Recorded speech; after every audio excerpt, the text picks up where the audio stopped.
Je pense qu'il est important que tous les Sénégalais et toutes les Sénégalaises mesurent la gravité des moments que nous vivons. Il est extrêmement difficile d'intéresser les Sénégalais sur des questions qui relèvent d'une certaine technicité, particulièrement quand il s'agit des finances et du budget. Mais en langage très simple, je voudrais que les Sénégalais comprennent la situation. Et il était important pour nous de dresser cette situation de référence bien avant de vous présenter le nouveau référentiel le 7 octobre. Vous ne pouvez pas faire des projections sur les 25 prochaines années si vous n'avez pas fait l'état des lieux et la situation dans laquelle vous trouvez le pays. C'est d'autant plus important que, en tant qu'acteurs politiques, nous avons promis aux Sénégalais.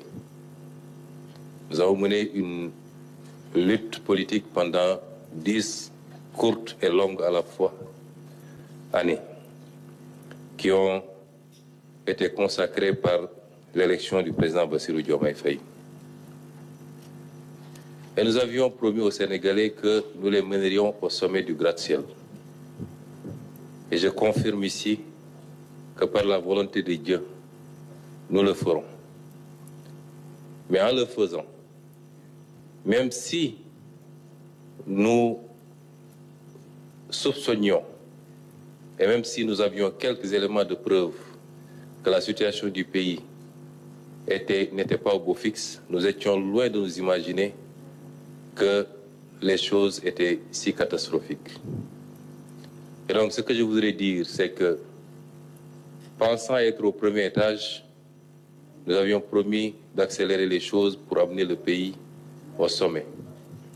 Après l'inventaire et l'état des lieux, nous nous rendons compte que nous trouvons le pays au 4e sous-sol. Il nous faudra faire un effort de rattrapage qui exigera de notre part à tous beaucoup de sacrifices. Mais en langage beaucoup plus simple, c'est que le ministre vient de nous dire, c'est que les autorités que nous avons remplacées ont menti au pays et ont menti aux partenaires en falsifiant les chiffres publics, en donnant des données erronées, au moins sur les 3 aspects qu'il a soulevés, mais vous pouvez le considérer sur tout autre aspect, en l'occurrence ici, le déficit public, qui est au double de ce qui a été annoncé pendant tout ce temps. La dette publique, qui est 10 points plus élevée que ce qui a été annoncé. Et de manière constante d'ailleurs, de 2019 à 2023. L'exercice aurait pu remonter plus loin. On aurait su ici, la tendance avait pris départ un peu plus tôt, mais les 4 exercices nous suffisent pour voir à quel point le régime du président Macky Sall a menti au peuple, a menti aux partenaires, a tripatouillé les chiffres pour donner une image économique, financière et budgétaire qui n'avait rien à voir avec la réalité. C'est d'une gravité extrême. D'une extrême gravité. Sur le 3e point, il a abordé la question du surfinancement.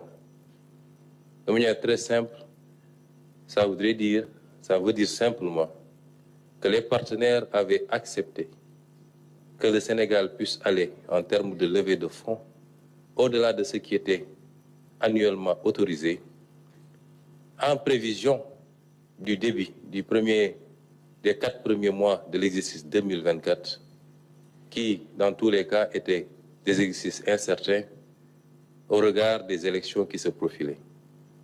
600 milliards qui n'auraient dû être dépensés qu'à partir du 1er janvier, mais que le régime sortant a dépensé avant notre arrivée au pouvoir, c'est-à-dire avant 2024, sur l'exercice 2023, ce qui est extrêmement grave. Il est important d'insister sur ce point parce que la manipulation a voulu faire croire aux Sénégalais qu'il y avait un problème avec le surfinancement et que c'est notre régime qui a utilisé ces fonds, ce qui est totalement faux.